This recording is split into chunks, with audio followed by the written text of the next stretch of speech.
Bonjour à toutes et bonjour à tous. Voilà, aujourd'hui, j'ai eu envie de vous partager quelque chose à propos de mon état intérieur.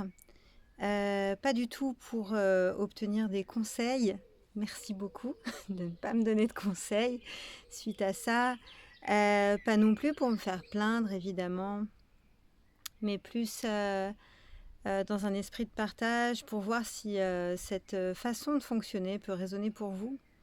Et parce que c'est la façon la plus simple et la plus authentique que j'ai trouvée pour ma part, pour faire face à la réalité de ce que je vis ici aujourd'hui sur Terre.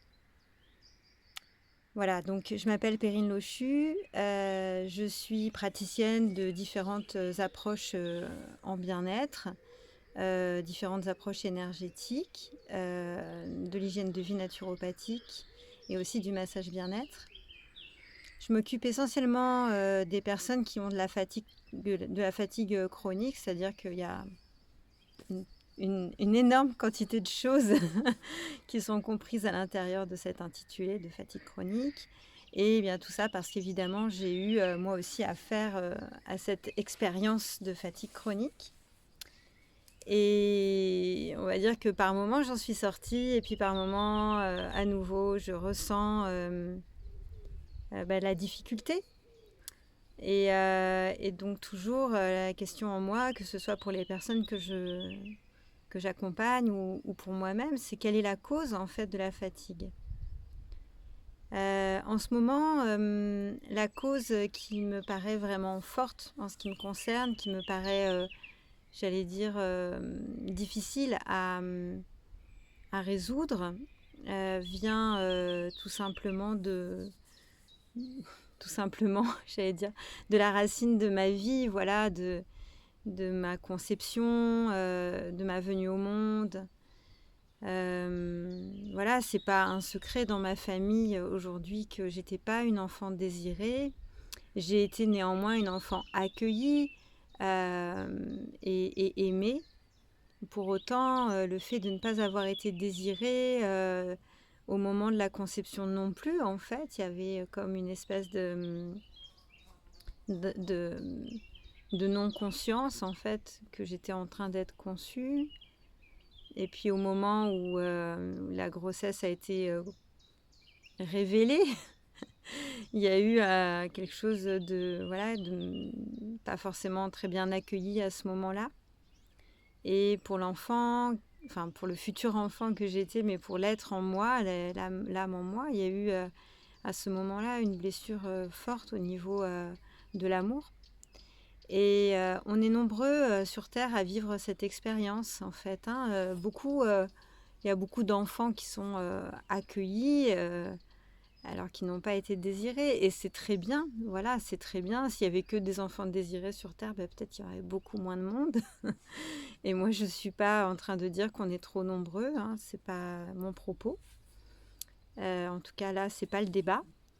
Et néanmoins, je remercie mes parents de m'avoir emmenée jusqu'à la fin de la grossesse et de m'avoir accueillie. Et voilà. Alors, tout ça pour vous dire quoi? Que voilà, avec tout ce que j'ai mis en place dans ma vie, toutes les techniques thérapeutiques, toutes les approches énergétiques, l'alimentation, l'hygiène de vie, avec mon suivi en psychothérapie, enfin voilà, toutes ces choses, et ben, ce que je constate, c'est que malgré toutes ces années de travail sur moi, ça fait plus de 20 ans cette année, ça fait plus de 20 ans cette année, eh bien, je constate que je me heurte toujours à ce mur. D'ailleurs, je vois que j'ai un mur derrière moi. Je n'avais pas fait exprès, mais voilà, c'est vrai que je me heurte à un mur en moi, un mur de souffrance, de manque d'amour, j'allais dire de manque de considération, de la justesse finalement de l'expérience de ce que je vis sur Terre. Il y a parfois un sentiment de à quoi bon et un désir de vivre autre chose, en fait. Alors si toi aussi tu es comme moi, si toi aussi tu vis cette sensation que peut-être la souffrance qu'on te fait porter, c'est trop,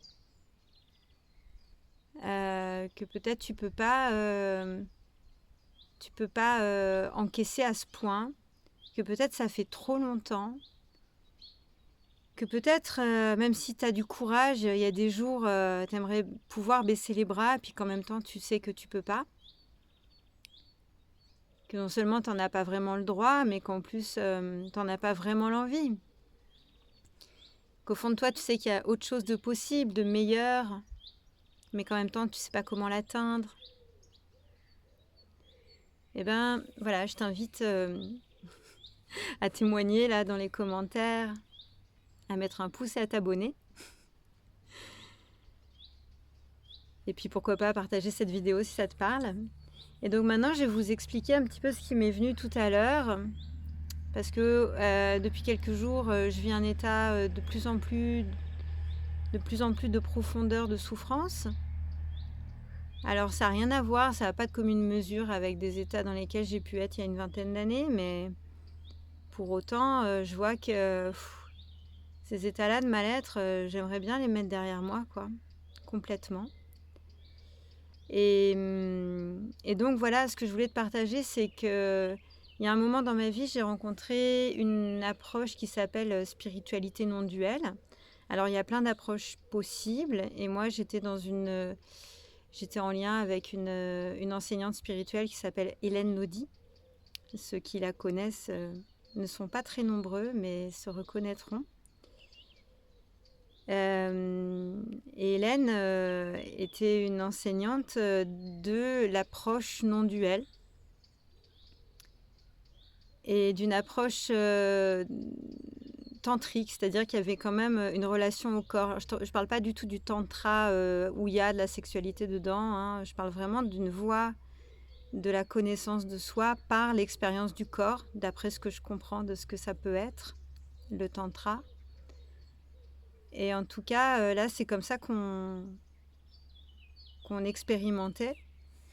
Et donc par la connaissance de soi, par l'expérience du corps. Et là, c'était typiquement par l'expérience du corps vécu depuis l'intérieur et depuis nos espaces émotionnels. Je dis nos parce que j'ai beaucoup travaillé en groupe avec les personnes avec qui que Hélène Naudy accompagnait par ailleurs. Et donc, j'ai fait ça de façon assez intense pendant seulement 2 ans et demi, parce que malheureusement, Hélène est décédée de façon prématurée. Mais ça m'a donné comme un entraînement à regarder en moi et à reconnaître ce qui est au présent et sans le juger. Et c'est vraiment ça, en fait, comme une méthode. Hélène, elle avait quelque chose de très méthodique comme ça, de très capricorne, très, comment dire, rien laisser au hasard, tout découpé en tout petits morceaux pour pouvoir les observer avec minutie et ne pas louper une étape, parce que chaque étape de l'observation est importante dans ce que moi j'ai compris. Et comme moi j'ai tendance à aller parfois un peu plus vite que la musique, et ben voilà, cette méthode-là, elle était chouette pour moi. Et donc ce que j'ai vu tout à l'heure, là j'en viens au corps de ce que je voulais vraiment vous dire, c'est qu'en fait, je cherche toujours à fuir ce mal-être. Quoi qu'il arrive, je cherche à le fuir, et même quand j'étais dans cette expérimentation de ce qu'Hélène appelait l'étude, de l'expérimentation de l'étude de soi, de la connaissance de soi par cette spiritualité non duelle qu'Hélène nous transmettait, nous accompagnait à vivre, eh bien, je me disais, ok, je vais à l'intérieur du gouffre, mais mon but, c'est de ne plus souffrir. Et Hélène le disait d'ailleurs très clairement, hein, ceux qui ne veulent pas souffrir, ceux qui ne veulent plus souffrir, eh bien, c'est pas avec moi qu'il faut qu'ils travaillent. Parce que pour elle, c'était pas le but. Bien sûr il y a eu des conséquences et dans les conséquences, il y avait effectivement je souffre moins. Mais si on faisait cette expérience-là, cette étude, de cette observation et de ce non-jugement de nous, pour ne plus souffrir. T'as vu, je montre mes boucles d'oreilles. Elles viennent du Mexique, elles sont trop belles. Et ben, si on faisait ça pour ne plus souffrir, avec cette intention derrière, en fait, quelque part, il y a quelque chose qui fonctionnait pas du tout. C'était l'écueil, en fait. Ça, c'était direct fausse route. Et c'est vrai que je pense qu'une partie de moi a toujours voulu y aller pour ne plus souffrir. J'ai l'impression que c'est comme si je plongeais à l'intérieur d'une espèce de lac d'eau saumâtre et enfin d'eau sombre.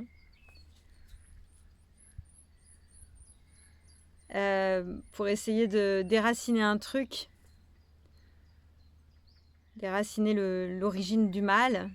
Et j'avais l'impression, même pour aller jusqu'au bout de cette image, qu'en déracinant ça, et ben, le lac, il allait se vider de toute cette eau sombre, en fait, de toute cette eau sale, qui sont les mémoires que je porte de mes lignées, de mes vies antérieures, de cette souffrance de ne pas avoir reçu cet amour au début. Et peut-être des erreurs que j'ai commises dans cette vie qui font que je me suis rajouté du karma. Et donc j'espérais qu'en déracinant ce mal racine, hein, ce mal originel, j'allais déboucher le lac, le lac d'eau sombre, qu'il allait se vider et que j'allais enfin pouvoir ensuite le nettoyer et puis le re-remplir d'une eau pure.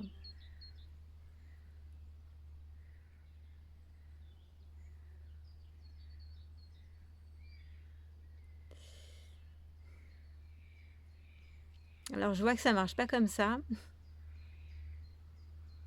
Peut-être qu'un jour ça aura lieu, mais aujourd'hui, je me sens très très mal. Et en fait, en moi, il y a eu encore, fais chier. Qu'est-ce qui se passe? Encore, je me heurte à cette douleur originelle. Encore ce manque d'amour, encore cette souffrance.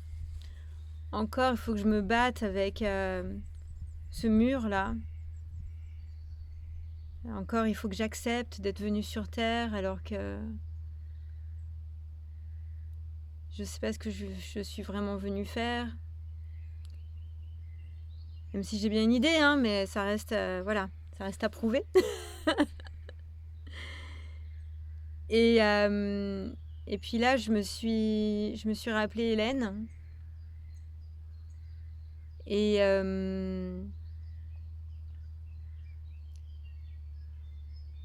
je me suis dit, en fait, voilà, maintenant je suis au fond du gouffre, admettons, je suis au fond du lac, je suis prise dans les limbes de mes souffrances. Et là, j'arrive pas à remonter.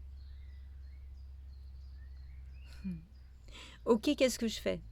Est-ce que je me bats pour remonter? Donc ça peut être encore faire un soin énergétique, encore courir après une addiction. Hein, j'ai une addiction forte au tabac ou n'importe quoi. Pas du tout. J'ai arrêté de fumer il y a longtemps. Non, ouais, je sais pas pourquoi j'ai dit ça. Intéressant. J'ai une addiction forte au café. Je pourrais manger du chocolat ou me mettre une bonne série sur mon ordi. Je pourrais sortir, voir des amis pour me changer les idées. Enfin voilà, avoir un comportement de fuite. pour pas sentir en fait. Essayer un énième soin énergétique, même si j'en ai déjà eu quelques-uns cette semaine, et que ça m'a emmené à plus de profondeur, ce qui est sûrement... D'ailleurs, ça a été ça aussi, c'est rentré dans l'origine du processus de compréhension que je vous partage là. C'est que du coup, j'ai eu un soin énergétique pendant la semaine, et j'ai vu ma thérapeute aussi pendant la semaine. Et là, je me dis, mais en fait, malgré ça, j'ai l'impression de m'enfoncer toujours plus. Donc en fait, qu'est-ce que c'est qui est là? C'est quoi l'invitation en fait? L'invitation que la vie me fait. Et je me suis dit, peut-être que l'invitation, c'est tout simplement de rester là avec moi, dans cette noirceur, dans ces limbes, dans ce marasme, dans cet état d'inconfort, avec cette envie de pleurer sans raison, avec cette incapacité à pleurer aussi. Je pense que vous connaissez, certains d'entre vous, ce besoin et cette envie, et en même temps, une espèce de sentiment d'incapacité de pleurer en même temps. Voilà, il y a quoi d'autre aussi? Parfois, il y a l'idée aussi que, pas là, mais parfois, il y a l'idée aussi que mourir, ça pourrait être plus confortable. Et en même temps, évidemment, moi, j'ai absolument aucun désir de passer à l'action, ni aucun projet de ce genre. Mais j'observe que ça pourrait parfois me traverser l'esprit. Et puis après, je me dis que non, que l'expérience sur Terre, elle est... Si je suis là, c'est pour être vécue, mais du coup, être vécue comment? Ben, peut-être pas en fuyant, peut-être juste en restant avec, là, la douleur, la souffrance. Et Hélène, elle disait ça, reste avec, là. Reste avec toi à cet endroit-là, et sans vraiment, elle disait ça, sans vraiment ce qui est là.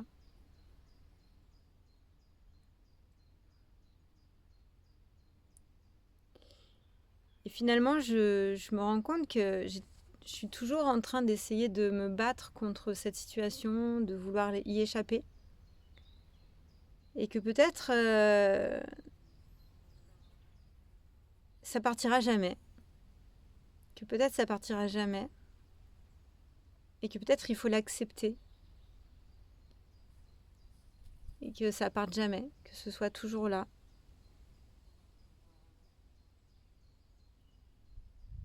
Et en fait, de là, je me suis dit que ce qui serait bien pour moi, ce serait de réussir à trouver le confort à l'intérieur de cet inconfort. Comme un petit peu on fait avec le yoga hatha, le hatha yoga, où on fait des postures qui sont a priori très inconfortables et où on est invité à se relaxer à l'intérieur.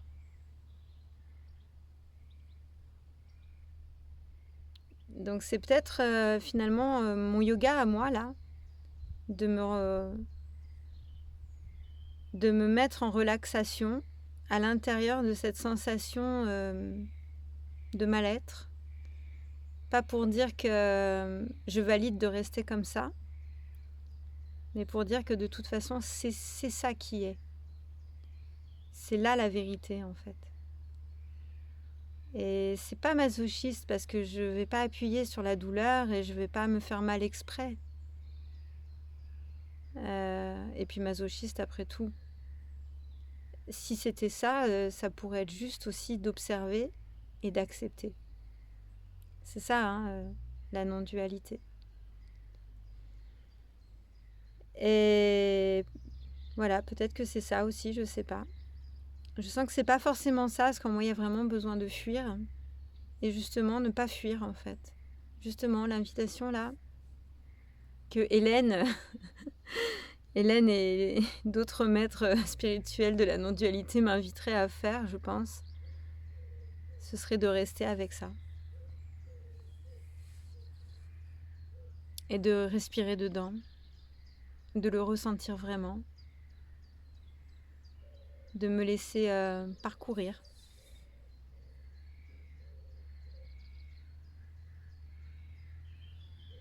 Sans rien attendre d'autre, ni une libération,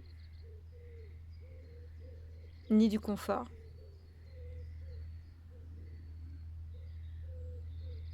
Ni un changement, rien. Juste accepter en fait cet état-là, l'accueillir comme il est, au lieu de le rejeter tout le temps, parce que finalement c'est moi, ça fait partie de moi.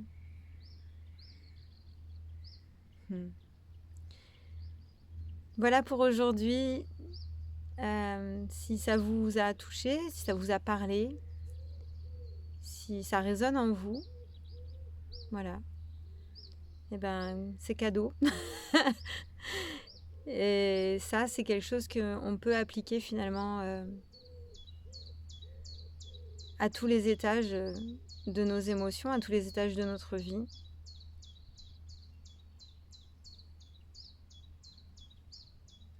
Pour le plus difficile, c'est de vraiment accepter de rester avec. Et pour ça, il faut reconnaître ce qui est là. Il faut pouvoir le voir.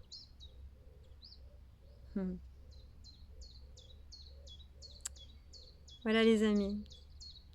Je vous souhaite un beau week-end plein de soleil. Profitez-en. Et prenez soin de vous. Ciao.